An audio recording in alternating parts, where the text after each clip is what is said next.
This presentation is about a proposal for a case study investigating first-generation status and course-related research. This case study uses an embedded single case design in which the case is the information seeking and information use behaviors of first-generation and non-first generation students enrolled in advanced college composition at a small liberal arts campus of a large research university. The first generation and non-first generation categories are the embedded units of analysis. Advanced college composition has been identified as an ideal course for examining this case for 3 reasons. First, advanced college composition fulfills a general education requirement, and all students are required to take this course. Second, students who are taking this course are typically at the beginning of their college careers, and for many of them, this will be their first experience with college-level course-related research. Finally, roughly 15 to 20 sections of this course are offered in the spring semester, making it easier to identify both first-generation and non-first generation participants. This case has 3 related research questions which seek to investigate how these students search for, evaluate, and use information sources for their research assignment in the Advanced College Composition course. In addition, this case will also explore whether or not the first generation and non-first generation students take similar or different approaches to searching for, evaluating, and selecting information sources for this assignment. The rationale for this case study is based on Bourdieu's theory of cultural capital.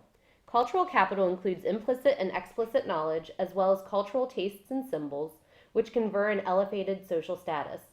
Cultural capital informs an individual's habitus, which is the system of durable, transposable dispositions that form the basis of perception and appreciation of one's social experience. Many studies have investigated the relationship between first-generation status and cultural capital. Burke argues that cultural capital affects a student's academic literacy, which validates certain forms of knowledge, critical analysis, and writing. Thus, as a consequence, students without the accepted academic literacy competencies are sometimes viewed as intellectually inferior or lacking in ability. Collier and Morgan found differences between first-generation and non-first generation students, most of which were due to differences in implicit knowledge related to their cultural capital, and these differences affected the first-generation students' academic outcomes.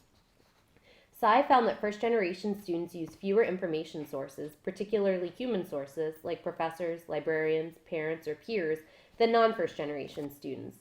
She hypothesizes that first-generation students are less familiar with the college culture, and so they don't take advantage of a wide range of resources.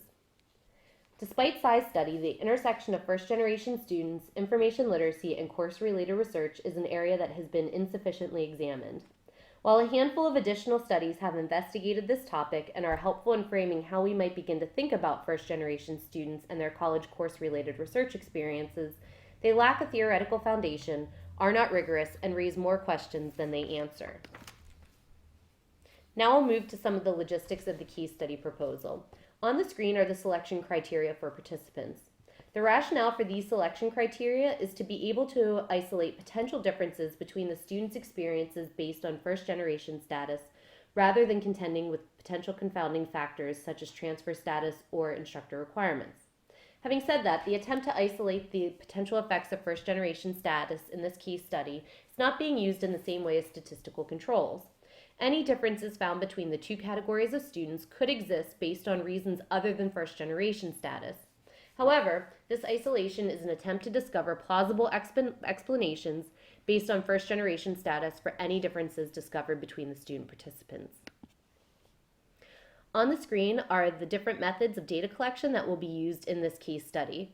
One of the strengths of the case study approach is the use of multiple data sources.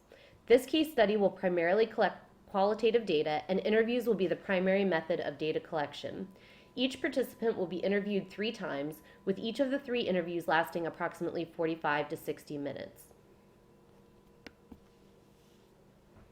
This study intends to develop 3 conceptual models that describe how these students search for, evaluate, and select information sources for the research assignment in the Advanced College Composition course.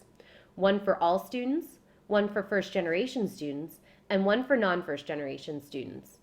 In order to do this, Hatch's inductive analysis method will be used for data analysis. In inductive analysis, the researcher immerses herself in the data using an iterative process in order to identify emergent themes or categories. Inductive analysis allows the researcher to take the data collected and pull them together into a meaningful whole. In this stage, I intend to answer 2 questions. What influences students' decisions regarding information seeking and information use behavior? And if differences exist between first generation and non-first generation students, why might they exist? I will use 2 different steps in order to interpret the data and the findings of the study. First, I will use Hatch's interpretive analysis method, which is often used in conjunction with inductive analysis in order to add an interpretive dimension to earlier analytic work. This stage will also include the consultation of the literature to ground interpretations. The first set of literature that will be consulted is related to undergraduate students and information-seeking behavior. Consultation of this literature will help me to understand if the findings are congruent with previous research, as well as locating potential rival explanations that did not emerge during the initial data analysis stage. If I find differences between first generation and non-first generation students, I will also consult existing research that examines first generation students and information-seeking behavior, as well as the literature about how first generation students engage with the post-secondary academic experience and what that means for academic outcomes. Consultation of this literature will not only help me to make hypotheses about why these differences exist between the 2 categories of student participants, but also allow me to tie the findings of this case study to the larger set of literature about first generation students' academic experiences. And finally, here is a list of some of the references that were used in this presentation. Thank you very much for listening.